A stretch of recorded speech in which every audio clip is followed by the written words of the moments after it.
Here we go, HAMMERFEST Day 2. I'm joined with Soilwork. How you guys doing? Good. Pretty good. Excellent, excellent. Enjoying the festival experience? Yeah, we just woke up like an hour ago, so yeah, we're still waking up. Yeah. Yeah, this takes the stage 2 this evening, is it? Yeah, I think so. Yeah. Excellent, excellent. Well, you guys have actually, when you think about it, been around for a while. 1995 when first formed, but obviously under that you were first name Inferior Breed or something before changing to Soilwork? Yeah, that was, I guess we started out in like 95, 96, and yeah, that was kind of the original name of Soilwork, and we released one demo under that name, and then we changed it for the second demo, and yeah. What was the reason behind the name change? Was it something you felt wasn't quite right? We just felt it sounded very generic death metal, so I guess we wanted something more refreshing. I don't know, yeah, something more new and fresh sounding. I don't know, but yeah. Excellent. And plus, we were listening a lot to Heartwork by Carcass back then. Yeah. So I guess we kind of liked how it looked, would work, and then we found the word soil and we put it together. And you know, it's kind of a dirty job in a dirty business kind of description of that name. Yeah. Excellent. Well, yeah, 2013, the latest album released last year, The Living Infinite. How was that gone down? Well, I popped the idea into 2011 while we were doing festivals about possibly making a double album, and I had the title as well.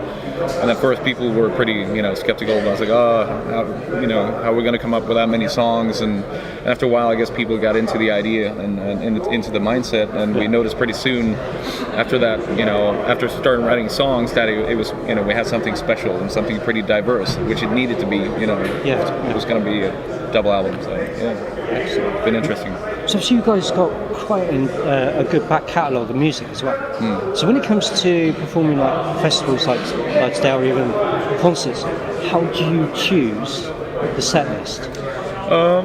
Well, I mean, it is pretty hard, but then again, it's usually for, if we have a new album out, we're out to promote that one. Yeah. But we also try to mix it up with old material, and sometimes, depending if it's like a shorter show, it's kind of hard to cover like maybe the first and the second album and focus more on the later stuff. But if it's like a headline set 1.5 hour, we try to put everything in there, squeeze it in. Do you ever have anything where you ask the crowd what they want to hear?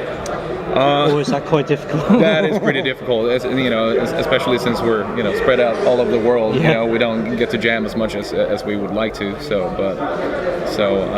it a sort of like internet voting thing a couple years ago? We did do that. Yeah, we did do that.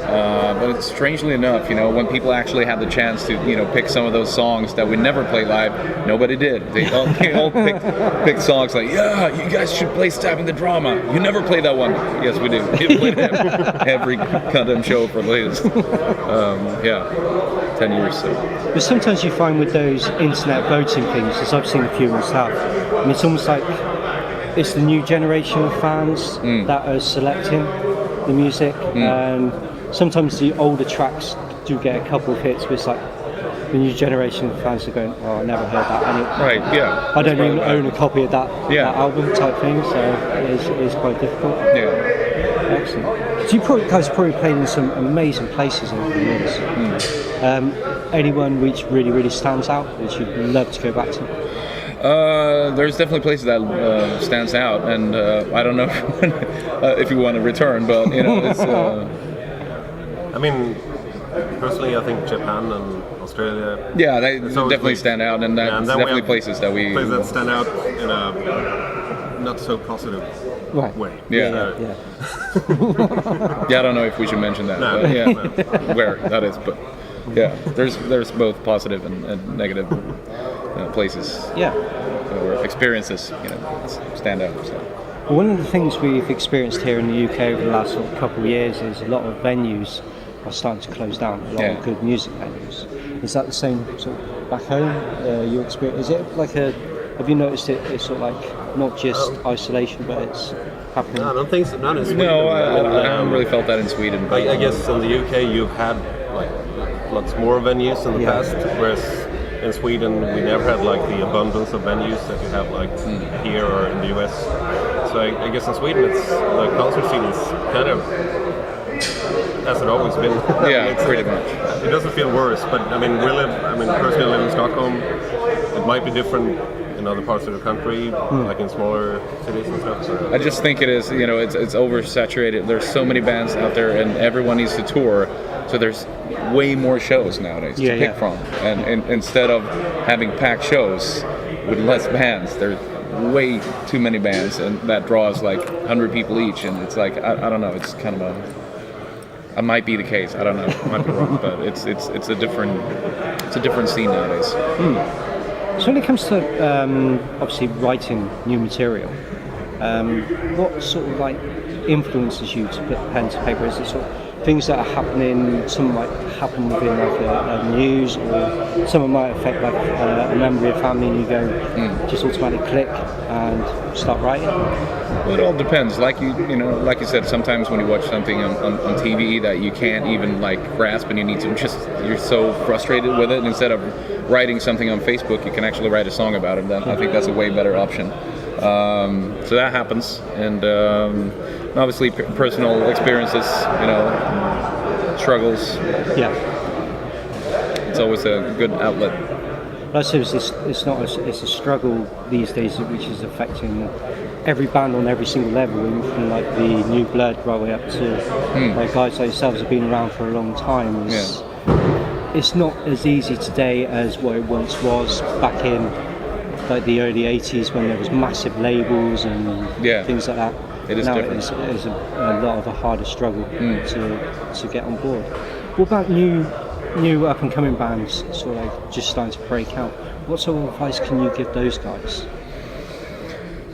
Well, I mean, it is very different. There's a lot of labels doing 360 deals where they take percentage on everything, so it's way harder today, but it's but then again, it's you need to obviously keep. It's going to be a business, no matter if you want it or not. I stopped doing sports because I thought music was less business, and boy, was I wrong. So definitely, it's really hard to make really drastic decisions at an early stage in your career. And you need to watch out. Some people are just happy to get a record deal, and it's like, oh, it's on 6 albums, it's awesome. It's like, try to keep it down a little bit and get less money, less advance, and try to focus on getting out on the road and build the band up instead. And sometimes it's even better to build up your own career, and social media and everything, and have your own YouTube channel before you sign with a label, to actually have. That's how it works nowadays. You need to be almost like a finished product, before you can approach a label, because that's, they're basically being distributors nowadays in some cases, So it's different, and I understand the labels too. So it's kind of That's good advice. So what does the rest of 2014 hold for you guys? Not that much, other than we're going to do a live DVD recording in Helsinki on the 21st of March, the first one. And after that, we're going to do some festivals in the summer, and possibly something small lined up for the fall, but I think we're slowly getting into writing mode. So, Excellent. Yeah. That's really, really cool. Well, guys, I'd like to thank you so much. Thank you for taking time out and chatting with us. I know you've got a lot to get on, a lot to do, as you said you're not all woken up, so you're trying to get your everything together. So really enjoy tonight. I hope I'm going to catch you on stage later on this evening. Very cool. Thank you. Brilliant. Thank you very much. Thank you. Cheers. Thank you. Thank you.